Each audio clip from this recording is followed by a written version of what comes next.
Hi, this is Sandra Flegg from She's Not Cookin', and you're listening to the Eat Blog Talk podcast. Food bloggers, welcome to Eat Blog Talk. I'm your host, Megan Porta, and today we're going to dig into Google Web Stories with Sandra from She's Not Cookin'. I'm so excited to have her here today. Sandra is a self-taught cook who exited a 25-year retail management career to pursue her goal of becoming a full-time food blogger. Her food blog journey began in May 2020. In July 2021, she reached one of her goals to be accepted into the Mediavine ad network. In her business, Sandra uses positive mindset to overcome obstacles and achieve both her business goals and personal satisfaction. And she has been absolutely crushing the Google Web Stories. So we have a lot to learn from Sandra today. Hi, Sandra. Thank you so much for joining us in this episode today. Hi, Megan. I'm so happy to be here. Thank you for having me. So excited for this chat. But before we get started, you know what we want from you. We want your fun fact. Well, my fun fact is that I started a blog in 2010 on WordPress.com. I had a colleague who had started a travel blog. He was traveling the world. And I got as far as the title. And I was a bit overwhelmed. And so here I am 11 years later. Oh, so what was the title? What title did you land on? Oh, I think I only put my name in from what I remember. And it was WordPress.com. And that was as far as I got. Oh, well, fast forward a lot of years and you have found some quick success. So I am excited to chat with you. Great fun fact.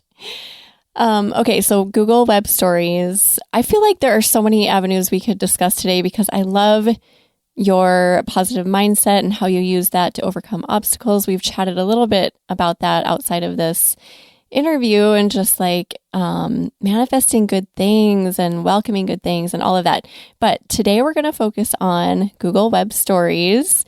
And I feel like you need to come back very soon to talk about the other side of it because we could have a great discussion about that. But we would love to hear just how you got into Google Web Stories. So you recently started blogging. This is not like a long journey. This is a pretty quick journey for you. What made you say, I need to dig into this avenue to grow my blog? And can you just kind of talk us through how that went? Sure. So I first heard about Google Web Stories, I believe it was last November, 2020. And at the time, I'd only been blogging for 5 or 6 months. And it just seemed like another program to have to learn. And it was Casey Marquis on one of the podcasts I was listening to. And I've since learned to listen to everything that Casey says. And I've learned that lesson. And didn't start right away. But I had established my Pinterest profile and had my Facebook page up and running and was starting to understand SEO a little bit better, but just wasn't seeing the lift of traffic that I wanted. And I heard in one of the Facebook groups that all the bloggers are in, someone was talking about viral traffic on web stories, and it piqued my interest. And I was a little bit down because my traffic had dropped, I think around the same time where everyone experienced that decline in Pinterest traffic. And I was looking for another way to bring in some traffic. And I listened to Lauren Runyon on her podcast. And Nicolette was on there from Home Cooked Roots. And she was talking about her success and how she had got into Mediavine in a year and how, web stories had really helped her. And that day I went on and Nicolette had a resource on her website. So I went on, checked out the resource, and I made my first web story that day. And there were crickets. And then I made a second one and there were crickets. And I think that I checked my numbers this morning. I think I made 8 or 9 web stories. And nothing happened with the first group. And I really felt, I was wondering if I was doing something wrong. What was I missing? I went back and checked everything and everything looked fine. And then I made another one and it took off. So when you start making them, it does seem to just, it can be random, but don't give up if you make a few and they don't click right away. That is a very important lesson to share. I'm so glad you said that because I see in the forums and all over, people are like, well, I've done like 5 and nothing has happened. So you're saying, Sandra, just keep at it, keep going, because eventually something has got to take off. Absolutely. I made my first one at the end of April, and I started to see some traffic in May. June, I had 57,000 in June from web stories. So, and prior to that, I think my traffic was sitting around 25 or 30,000. I was really wanted to hit that goal of getting into Mediavine in my 1 year mark. And, I had missed it, which was fine, but I was just so motivated to hit that goal. And in July, I I only had 150 posts at the time. So I think it's different. If for someone that's sitting on 400 or 500 blog posts, it's a little different than if you have 150. Because once I made all my web stories, then I had no other content. But if you're sitting on hundreds, you've got loads of content to recycle. Absolutely. So with for someone who's sitting on a lot of content, I'm not sure if you want me to get into talking about Google Trends now, Megan. This is perfect. Yes. So why don't you talk about how you find your content? Okay. So my first surprise was I actually go into Google Trends every day and I look at what's trending for the last 7 days, the last 30 days. And it was in May that an apple crisp recipe was trending, which kind of surprised me because I always think of apple crisps in the fall. And I made a web story for my apple crisp recipe, which I hadn't made it. I was saving that one for the fall because I really felt it was, May and didn't make any sense. And that recipe took off. I think I had about 1,000 views on it, which I think it's all relative, right? If depending on what your monthly page views on, that was a lot for me to have over 900. So I use Google Trends every single day for determining which web stories I'm going to post. If I haven't posted that recipe yet as a web story, then I try to post it when it's trending, and seasonal content definitely does better. How often does that change? So if you go into Google Trends and look for like a 7-day range, and then you go, like, let's say you go in the morning and then you go in the evening, is it different? You can search it by day, you can search it by hour, for the last 4 hours. So there's two things. One, if you publish a web story, sometimes it doesn't click at all, but sometimes it will get posted in the Discover feed 24 to 48 hours later. So what I've noticed is, and I've seen other people comment, that the weekends, Friday, Saturday, Sunday, can be a little bit busier. So if I was going into the weekend, I would look at Friday night and I would search. Let's say you do a lot of cocktail recipes, you could search up cocktail recipe, and then you'll see what's been trending specifically. I noticed that one predominantly, it's always trending on the weekend.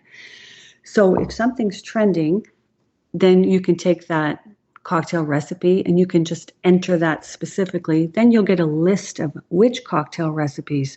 So for someone that has a large number of posts, that's how I go in and determine for seasonal content, what I'm going to post. Okay, so if you look at cocktail recipes and Mai Tai comes up and you happen to have a Mai Tai post on your blog, quickly go do that web story. Do you do it like right away? Kick it out right away? Okay. I do. Sometimes they catch and they do really well. So I think the best example of this was peach recipes in August.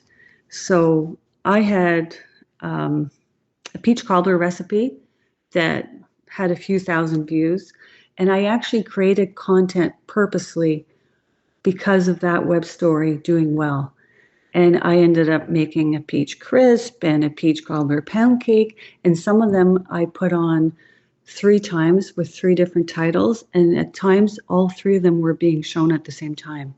Ah, that's so So cool. Okay, cool. it is pretty cool. My husband just kept walking in the door with more peaches. It was kind of funny. So when you're searching for your title, you can also find keywords in there, which I noticed that in August, but I've really started to drill down on that.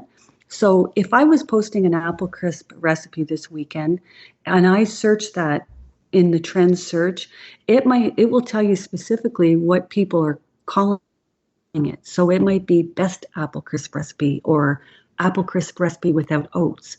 And ideally, you want your title to not be a duplicate of your post title.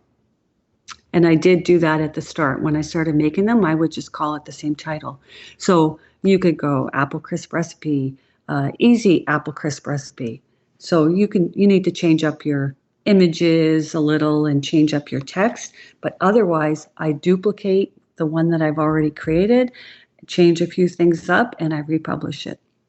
So I was in a Clubhouse room the other day and we were talking about this. I'm actually planning to publish that chat because it was super awesome too. Oh, great. And we're covering a little bit different stuff here. So I think it'll round out this topic well. But one of the things somebody said was to the same thing. So don't duplicate your title, so your story title. And what they were doing was just saying like peach crisp, instead of peach crisp recipe, they were saying peach crisp story. Does that kind of align with what you're doing? Absolutely. As long as you're changing the title, when you change the title, the plugin will typically change the URL. You need to double check that before you publish. Once in a while it doesn't, but you just go in and you can overwrite that URL. And so in terms of productivity, I can go in and create a duplicate web story in about 15 minutes. Nice. That's nothing. That's no time at all. No. And, I think you have to take into account if you make 160, maybe 20 or 30 of them will do nothing. Maybe 10 of them will be okay. But then on the ones that do take off, and I think especially with seasonal content where you can create more of that content, or if you have more of that content, absolutely. It can be very, for someone that's working towards a goal, like to get into a network, or someone that's just trying to drive additional revenue. Yeah, for sure. This is a great strategy. And I keep saying this too. I don't know how long this is going to last because I feel like we get those waves of like blessing from different platforms, right, throughout our journey. But it's here now. So I say take full advantage of it. People are seeing success, you included. And even if it does go away in the future, who cares? We're going to take advantage now and learn how to best utilize it.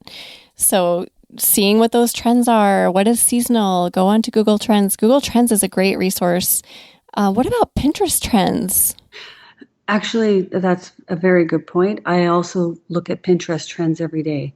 So some of the Pinterest trends are a little bit different than what comes up on Google Trends, but definitely you will find some, I call them nuggets in in Pinterest as well. Okay. So do you ever find that a trend aligns across Pinterest and Google platforms, or are they completely giving you unique suggestions?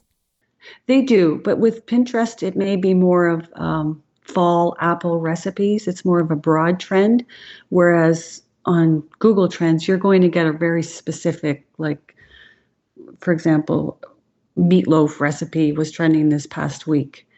So if somebody had a meatloaf recipe and they didn't put a web story on, then you potentially miss that traffic. So they do definitely align, but more in a broader sense on Pinterest. Okay. That's a great strategy. So you talked about having a template that you create to kind of boost your productivity and make it more streamlined. Is there anything else you do to make it more streamlined? Well, I think you can use the pre-made templates, and I use static images only. And the one thing I'm doing now is when I'm photographing for the actual blog post, I take a few extra photos so that I have extra photos, and I edit them right when I'm editing the blog post so that now I'm planning ahead for potentially making 2 or 3 web stories especially for a seasonal recipe. And the template is one that you can use their pre-made template. I made my own template. Made a background image in Canva, and then I used the cover page from Canva, and you need a round logo. So those 3 things I created in Canva, and I've tried 1 or 2 other templates, and honestly, my web stories are not the prettiest ones I've seen, but they work. And I duplicate. So there's 3 little dots when you go into your web story, and you click on that and hit duplicate, and that's it. I mean, that takes, maybe your first web story can take a couple of hours to make because you're learning how to use the plugin. But once you've made 5 or 6 of them, they're pretty quick. Those are great tips. So can you talk to us about how you found out how to set it up with Google Analytics so that you could track what data was coming through your web stories? I know that's kind of a hang up I've heard in the Clubhouse rooms. People are like, well, I don't know how to do that. Is there a good way to just instruct people where to go for that? Yeah, and I can probably give you the links that I used. So I created a separate profile for web stories. So it's a property. Sorry, I was looking for that word. I created a separate property for web stories. So when you create that property, and you'll see it at the top of your analytics, you can select which property you're looking at. When you look at web stories, you're not seeing the actual through traffic that's coming to your blog. You're seeing who's clicking on web stories. You can go there's a tab called events. You can see specifically which page of the story that they're looking at and when they click through. So if you put a link on the page, I put a link on every recipe on every page, by the way, so that they can anytime link through to the blog post. And that will tell you how many views you're getting a month on the web stories. The second part is to set up a filter in your regular analytics account. And I titled mine all posts excluding web stories. And that shows me the actual click-through that's coming to my site. Are there instructional videos or anything that can help people along with this? Because I know it's kind of hard to hear someone talk through it as opposed to looking at something. Definitely. I can send you the links. I went on YouTube and I found one link that worked really well for me, and I followed that.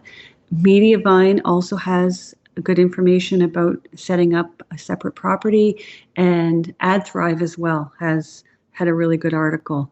So that I can send you those links if you want to attach those to the show notes, Megan. Yeah, that's perfect. And I think there's probably a lot of information about this out there. So even if you don't go to the show notes, you can probably just Google set up a separate property in Google Analytics or something along those lines.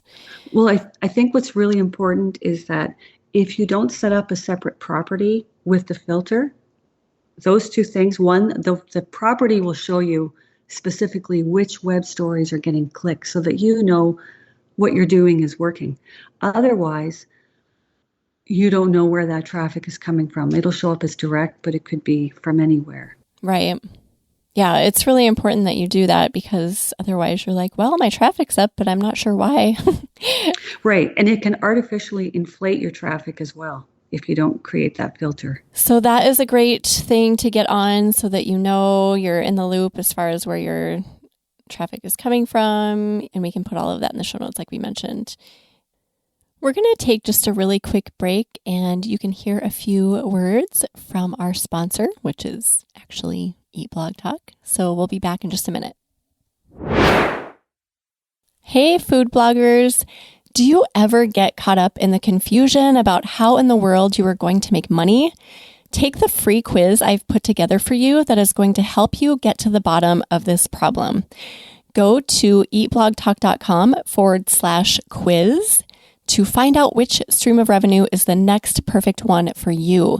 Your results will be personalized based on your answers, and they will provide you with action steps and resources that will help you launch into monetizing your blogging business in a new way.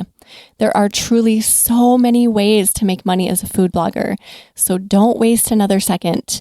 Again, go to eatblogtalk.com/quiz and get started on your next revenue stream today. Hey guys, just reminding you to head over to iTunes if you haven't already to subscribe, rate, and review Eat Blog Talk. It adds value to this podcast when you do that, and I would be so grateful for your time. It will take 2 minutes. Press pause, go do it, and come back and keep listening. Okay, Sandra, we are back, and we are continuing our discussion about web stories. Is there anything else as far as just logistics with creating the web stories, getting them set up before we move on to our next? I was going to ask you about like idea pins within Pinterest. It's kind of along the same lines, but first I just want to make sure we've covered all of the logistics. I think so. I think, you're selecting the images will automatically load that you have uploaded for your post. So it's very practical. You can use the same images that you use in your blog post, or you can add different images. So everything is right there. It's quick and easy. And I think that's pretty much it. One quick thing. Do you ever use video? I know you said you use static images a lot. Is that all you use? It is all I've used. So it's part of my plan for 2022 to venture into video, but so far I haven't done any video. So all I use is static images with text, and I've experimented with some of the animation features in there, and I didn't find that it made a difference, and it took more time. So I just have very plain, simple web stories. I love hearing that. I love simple. I am such a proponent for simple is best. And the animations do look kind of fun sometimes, but yeah, they're going to take more time to learn and to get them all set up looking nice. So I feel like start simple and see what works with just kind of the bare minimum. Okay, so Pinterest idea pins. These are different, obviously, different platform, but kind of the same concept, right? So they're very similar. So can you talk to us about that? I know you've kind of been dabbling in using idea pins. So talk us through that. Absolutely. So idea pins are pretty much the same concept as the story pin, which they used to call story pin. And I've created one for every blog post. So when I create a new post, I make an idea pin.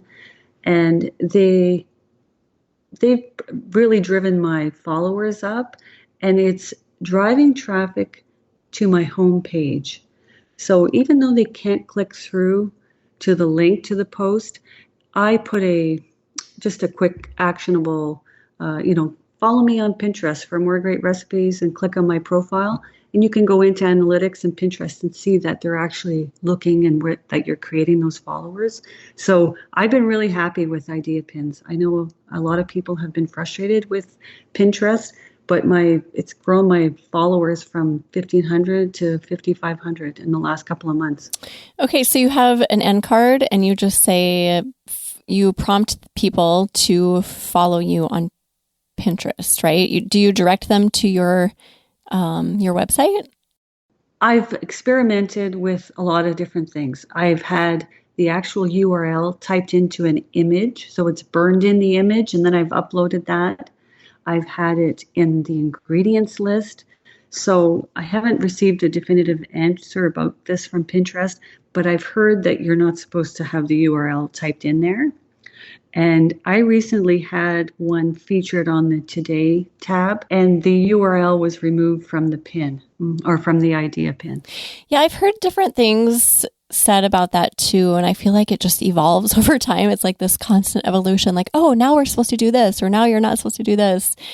So it's like just literally keeping up from week to week as far as like what's being removed and what's being allowed. So that's what works for you. And I know some people like Kate All from Simple Pin Media recommends I think she says like in the description, just say, go to my website and search egg salad sandwich if you're interested in this recipe or something along those lines. Definitely. And I've experimented with, 10 different versions. Like I'm looking at an idea pin right now, and I've directed them to the website. So I think I've never been um, I don't know, not disciplined isn't the right word, but I haven't had my account suspended for it or anything. And then I just write for more great recipes, click on my profile pic and follow me on Pinterest.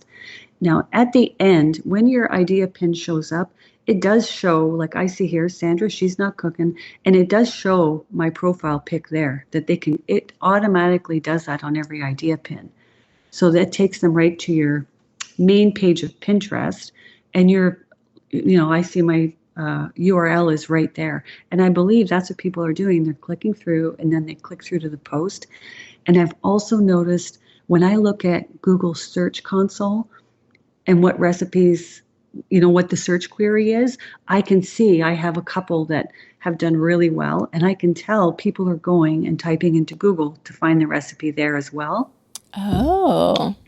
So that's how I feel that I'm positive that story pins are working in generating traffic. Oh, I love hearing that because it is like something that we're just like, really, is this working? I'm so frustrated. I don't know. But so I love hearing when people kind of dig into it a little bit and find that, yeah, they probably are working behind the scenes. So thank you for sharing that. You gave us all a little hope, Sandra. You're welcome.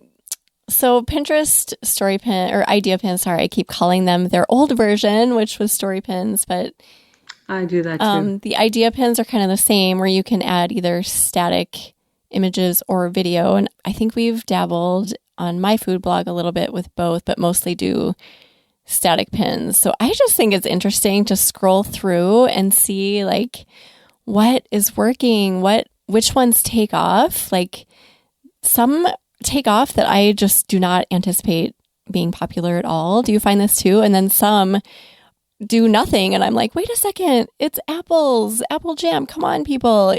Do you find that? You're like, what? That one was popular? Absolutely. And I think this is very similar to web stories in that the seasonality, right? So when it's depending on what your niche is, the time of year where something is in season over another time makes a huge difference. And, I thought it was interesting when I was quite excited to have something featured on that Today tab. That was a first.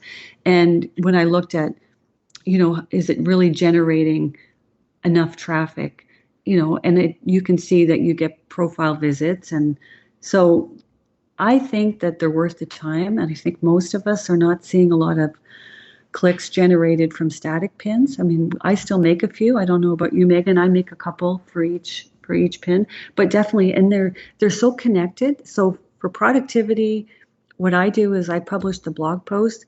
I immediately publish a web story because it's fresh in my mind. I've just read through the instructions, and then I usually create the story pin or idea pin, sorry. We keep calling it story pin. That's funny.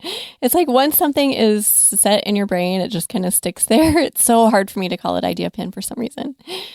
Sorry to interrupt. So that's kind of your process. Is there anything else you wanted to add? I think that the idea pins for my profile do much better on the weekend, Saturday, Sunday. And similar to web stories, I've also created duplicate story pins and received traffic from that. Quite a bit of traffic from the second. Not everyone takes the time to kind of figure that sort of thing out, right? Like we'll just put things out into the ether and just like, well, I hope you do well. Good luck. And then we don't touch base or follow up. So I love it that you're like, oh, wait, okay, I noticed that idea pins are doing better on the weekend. That is such a cool thing. And then also you mentioned earlier when we were talking about web stories, like the cocktails and weekend, like just thinking through some of that, like people are making cocktails on Friday nights. And, just having these little nuggets in our minds can help us to think through what we're putting out there. Oh, absolutely. And I think with the web stories, if I didn't have Google Trends, I think I would be lost. I mean, it's really part of my process in terms of looking up. So I start in by typing just the very basic word recipe. I make sure I'm set to United States because mine defaults to Canada. And sometimes there'll be something that you completely don't expect that will show up. And it might be trending like in a spike. And so like right now I'm looking at it, pumpkin seed recipes are trending. Oh, I just reposted one of those this week. Oh my gosh, got to get on that. Mm-hmm. So definitely the seasonality, but I've also had some luck with, I just recently published a second web story for a pasta bake that did really well on the first one and then had another 2,000 views on the second one in a week. So to me, 15 minutes of work is definitely worth that traffic, right?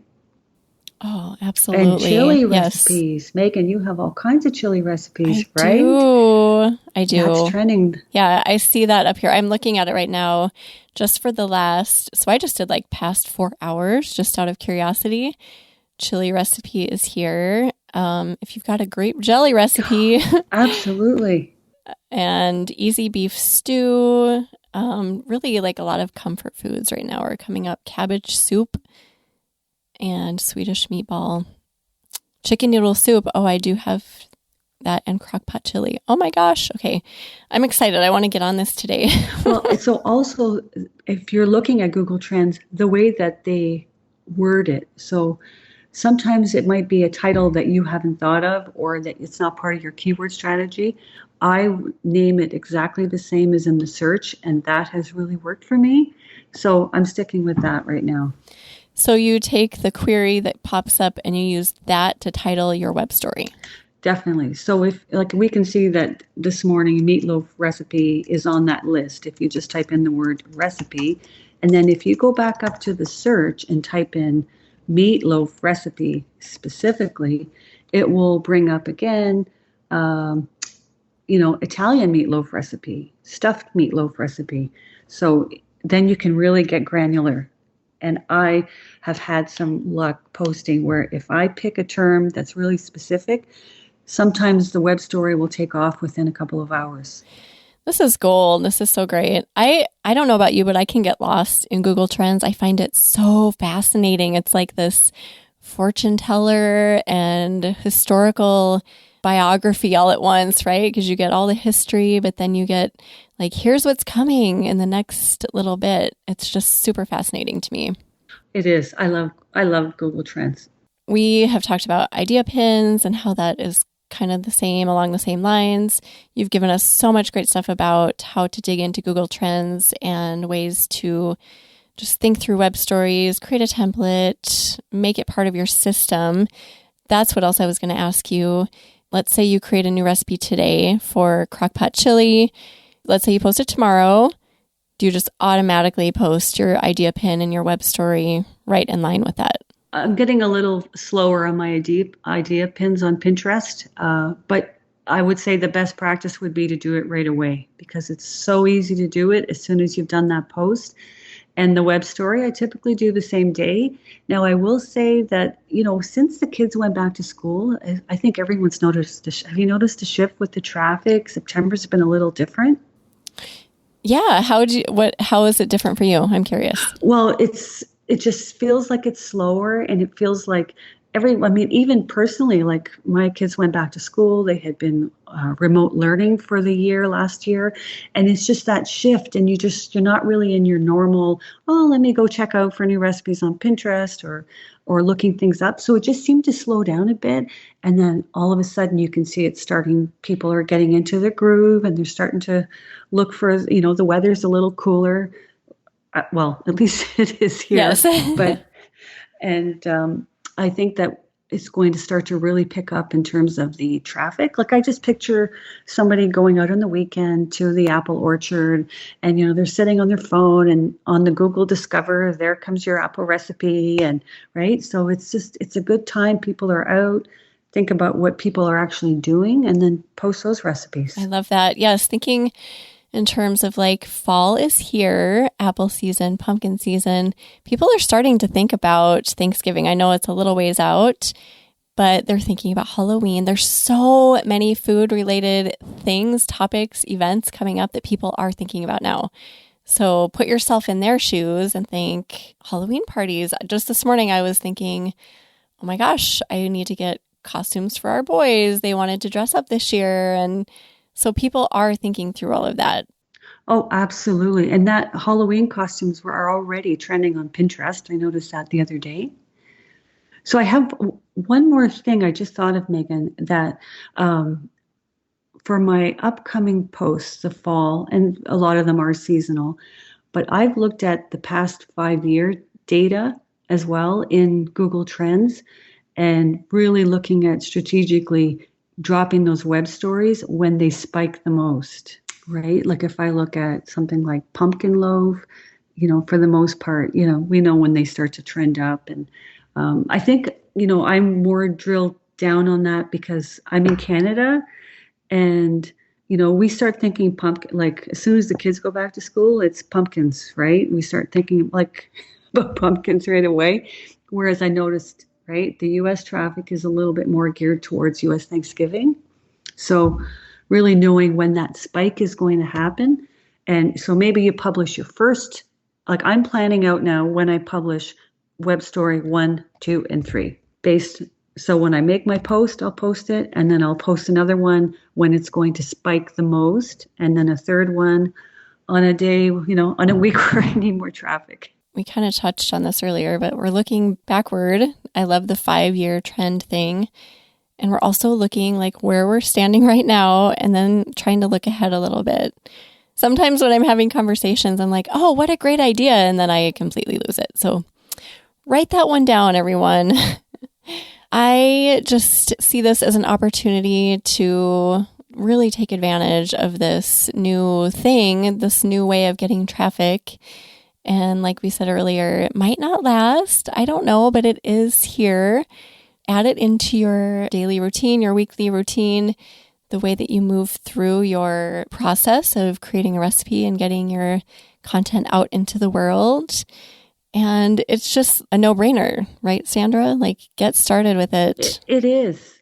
And it's exciting. Look, I have a friend who just started making web stories and she messaged me the other morning and said, it's so exciting because when they do take off, and I've heard some people get 20 or 30,000 views. That hasn't happened to me yet, but I'm happy just to have an extra 500 some days, right? Like just to have, like, I think for someone, especially when you're a new blogger and I think most people have a goal of trying to get into an ad network, to have something that can generate that kind of traffic.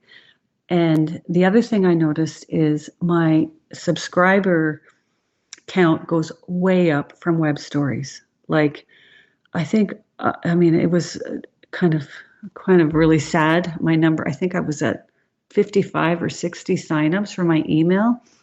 And I'm over 1,000 now. That's in a couple of months. And I would say 90% of that is because of web stories. They're more engaged. They come on and they want to see your recipe and they sign up. They want to see more. Okay. You had like probably 1,000 people just go, what? Because that is the goal of so many food bloggers, to beef up their email list. So that is so great to hear. I'm glad you mentioned that. So they come to your page and they're actually more engaged. They're more excited to be there as opposed to like, oh, this recipe on Pinterest looks really great. I'll click over and then they click off. So it's a different type of audience. It's completely different. I feel like it's very engaged. I feel like when I have a web story that kind of, the first couple of days when it takes off, I get more comments or I'll have somebody emailing me, it's in the oven now. I feel like it's a very, very, very engaged group. Yes, definitely. Oh, cool. Mm-hmm. Love that.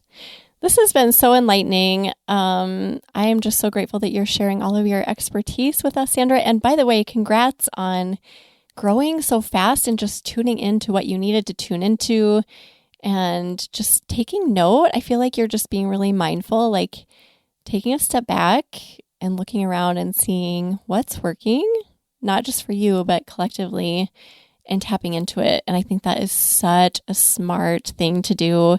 We all get caught up in that whirlwind of food blogging and all of the things that we don't do that enough. So thank you for just leading us in that way. I feel like this is really cool, the way you've just kind of dug into this. Oh, thanks, Megan. I really appreciate you having me on the show. And I think that the food blogging landscape, even since I started just over a year ago, has changed so much. And, I kind of describe it to my kids like when you have a remote control car and it hits the wall and then it just turns around and goes the other way. And that's kind of like what you're doing, right? You just have to find another another direction for where the traffic's coming from. Oh, it's so true. You've just got to like roll with it. And those are the food bloggers who make it, who find that success that they want. Honestly, I have been doing this for a really long time, and there are so many people who, when they're that remote control car and they hit the wall, they just like fall over and they're like, wait, I can't take another one. But you've just got to keep rolling with it, like bounce off those walls and bounce back, find another avenue. Who knew that Google Web Stories would be such a great source of traffic for so many people? Kudos to you, Sandra. Thanks for being here. It has been a pleasure to talk with you. And before you go, we would love to hear either a favorite quote of yours or words of inspiration to share with food bloggers. Okay, I have a quote. If the plan doesn't work, change the plan, but never change the goal. That is good. Who said that quote? Is that a Sandra quote? I have no idea where it came from, but it resonated with me. And it's so true, right? With food blogging, you have a plan and you think you're going to get there one way, and then that doesn't work and you have to change the plan. But at the end of the day, if you're focused on your goals, you'll get there. You're speaking to me with those words. I love that. I'm so aligned with that. And I'm serious. I would love to have you back to talk about just the positive mindset aspect of life, but also bringing that into business. Because I say this all the time, but that is the most important part of being a food blogger, an entrepreneur, because if you don't have that down, you can't get anywhere. I know you agree with this. 100%. Oh, I would love that. I think that actually was the game changer for me, was getting my mindset right. And, when I published those first 10 web stories, they didn't click because I was thinking, what if they don't click? You have to just really picture, Google is sending me thousands of traffic. So, absolutely, I believe that that the mindset piece is important. And also, if anybody has questions or they want to reach out to me, I'm more than happy to answer any questions. I'm always looking for a blogging buddy. Oh, I love that. Thank you for extending that. So we will put together a show notes page for you, Sandra. So if anyone wants to go look at those links that Sandra is going to provide for Google Analytics and getting set up with web stories. You can find that at eatblogtalk.com/she's not cookin' with no G on the end. So your offer was generous. So tell people how they can get a hold of you and also where they can find you on Instagram and elsewhere.